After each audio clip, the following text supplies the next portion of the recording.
উৎসর্গ তারা করেছেন ইসলামের জন্য, কোরআনের জন্য, দিন প্রতিষ্ঠার জন্য। আমার মায়েরা, আমার বোনেরা, ইসলামে নারীদের ভূমিকা কম নয়, বিশাল ভূমিকা মেয়েরা রেখেছেন, মায়েরা রেখেছেন। নবীকে অনেক মহিলা সাহাবী সহযোগিতাও করেছেন। হযরত আসমা রাদিয়াল্লাহু তাআলা আনহার দিকে তাকান। আমার নবীজি যেই রাতে হিজরত করবেন, দেশ ত্যাগ করবেন, সেই রাতে তিনি তার ঘর থেকে বের হলেন, কাবার পাশে দিয়া হেঁটে হেঁটে যেতেছেন, চোখের পানি মুছে মুছে যেতেছেন। এরপরে আবু বকর সিদ্দিক রাদিয়াল্লাহু তাআলাকে সঙ্গে করে নিয়া সেই জায়গা দিয়ে যখন জাবালে সূরে যখন তিনি আশ্রয় নিলেন, সেই জাবালে সূর এত উঁচা, উঁচায় উঠলে পরে একবার ওঠানামা করলে পরে জ্বর এসে যায়, একজন পুরুষ মানুষের দারুণ কষ্ট হয়। এত উঁচু পাহাড়ে আমার রাসূল আশ্রয় নিয়েছেন শত্রুর আড়াল হওয়ার জন্য। 3 দিন 3 রাত যে সেই জায়গায় তিনি অপেক্ষা করেছেন। আবু বকর সিদ্দিক রাদিয়াল্লাহু তাআলাকে সঙ্গে করে নিয়ে ওই 3টা দিন খাবার যিনি বহন করেছেন, খাবারের দায়িত্ব যিনি গ্রহণ করেছেন, তিনি দুনিয়ার কোনো পুরুষ সাহাবী নয়, তিনি হচ্ছেন মহিলা সাহাবী হযরত আসমা রাদিয়াল্লাহু তাআলা আনহা। আমার নবীজি তাকে যাতুন নিতাকাইন বলে সম্বোধন করেছেন, 2 ওড়নাওয়ালি বলে সম্বোধন করেছেন। তার স্বামী ছিলেন জুবাইর রাদিয়াল্লাহু তাআলা আনহু, জুবাইর ইবনে আওয়াম রাদিয়াল্লাহু তাআলা আনহু। প্রত্যেক নবীর একজন করে হাওয়ারি থাকে। আমার নবীজির হাওয়ারি ছিলেন আশরে মুবাশশির একজন সাহাবী জুবাইর ইবনে আওয়াম রাদিয়াল্লাহু তাআলা আনহু। স্বামী তিনি পেয়েছিলেন জুবাইরকে। এই আসমা রাদিয়াল্লাহু তাআলা আনহা জীবনে তার বিশাল ভূমিকা ছিল, অনেক ভূমিকা তিনি পালন করেছেন। তিনি বাতিল জালিম বাদশার সামনে কথা বলতে তিনি ভয় পান নাই বিন্দু পরিমাণ। মিথ্যুক বাদশা হাজ্জাজ বিন ইউসুফের সময় যখন আব্দুল্লাহ ইবনে জুবাইর তার ছেলে, একমাত্র ছেলে আব্দুল্লাহ বিন জুবাইরকে যখন মারার পরিকল্পনা করেছিল, আব্দুল্লাহ বিন জুবাইর রাদিয়াল্লাহু তাআলা আনহু তার মা আসমা রাদিয়াল্লাহু তাআলা আনহার সামনে গিয়ে যখন সামনে দাঁড়ালেন, দাঁড়িয়ে বলছেন, মা আমি তোমার ছেলে, জিহাদের ময়দানে ডাক চলে আসছে, হাজ্জাজ বিন ইউসুফ আমাদের বিরুদ্ধে অবস্থান করেছে, লড়াই করতেছে সে আমাদের বিরুদ্ধে। আমি দেখতে পেলাম, শুনতে পেলাম যে মুসলমান মুজাহিদদের চোখ কান নাক সবকিছু তুলে তুলে নিতেছে, কেটে ফেলে দিতেছে। মা আমি কি সেই জিহাদের ময়দানে যাব নাকি? আসমা বিনতে আবু বকর রাদিয়াল্লাহু তাআলা আনহা তিনি বলছেন, আমার সন্তান আব্দুল্লাহ বিন জুবাইর জেনে রেখে দে, একটা ছাগল জবাহ করার পর সেই জবাহকৃত ছাগলটা কিমা করে খাক আর ভুনা করে খাক আর ঝোল করে খাক না কেন, ছাগলের তো দেখার কোনো বিষয় থাকে না।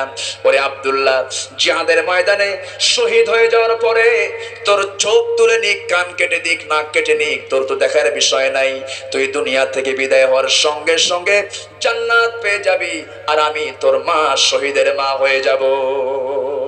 আমি তো এটাই চাই। আব্দুল্লাহ বিন জুবাইর রাদিয়াল্লাহু তাআলা বলছেন, আমার মা আল্লাহি, আল্লাহর কসম করে বলি, আমি শহীদ হওয়ার জন্য ভয় পাচ্ছি না। আমি চেক করলাম, তোমার বয়স 74 বছর হয়ে গেছে, তুমি চোখে দেখো কম, তোমার কেউ নাই দুনিয়াতে। আমার মৃত্যুর পর তুমি কি ধৈর্য ধারণ করতে পারবে কিনা আমি চেক করে দেখি না, তুমি পাস হয়ে গেছো, আলহামদুলিল্লাহ। আব্দুল্লাহ বিন জুবাইর রাদিয়াল্লাহু তাআলা আনহু এই কথা বলে মার কাছ থেকে চিরবিদায় গ্রহণ করলেন। চিরবিদায় নিয়ে তিনি যুদ্ধের ময়দানে চলে গেলেন। কাফের মুশরিকরা নয়, এক শ্রেণীর স্বৈরাচারী জালেম মুসলমান নামের কলঙ্কের সাথে এরকম কিছু বাতিল পন্থীদের সঙ্গে মোকাবেলা হয়ে গেল। যেমন আজকের সমাজে মুসলমান নামধারী কিছু জালেম আছে না নাই? নাম মুসলমান কিন্তু কাম কাফের বেঈমান, নমরুদ হামানদের চেয়েও মারাত্মক। হাজ্জাজ বিন ইউসুফের লোকেরা আব্দুল্লাহ বিন জুবাইর কি শহীদ করে দিয়া তার 2টা পা গাছের সঙ্গে লটকায়া দিল।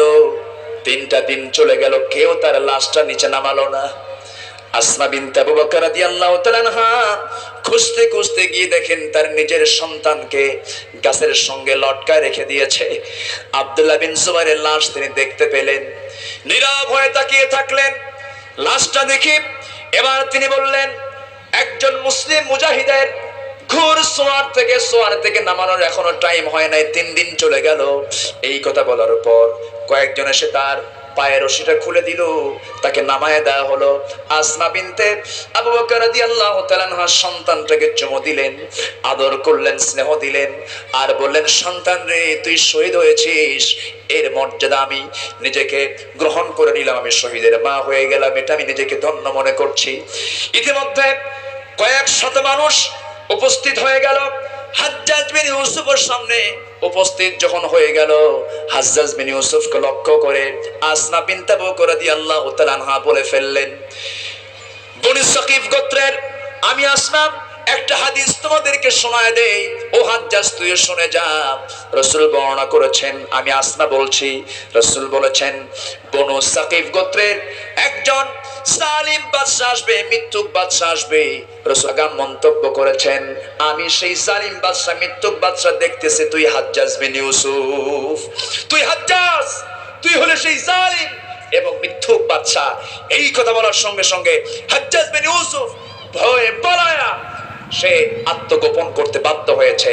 আসমা বিনতে আবু বকর রাদিয়াল্লাহু তাআলা আনহা জালিম বাদশার সামনে তার কণ্ঠকে প্রকাশ করে হকের পক্ষে থেকে বাতিল শক্তির বিরুদ্ধে এরকম তিনি মৃত্যুর ভয় না করে মোকাবেলা করেছেন, কথা বলেছেন।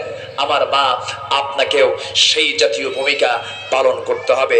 সত্যবাদীদের কাতারে আল্লাহ পাক এই এলাকার মা বোনদেরকে শামিল করে দেন, আমরা বলি আমিন।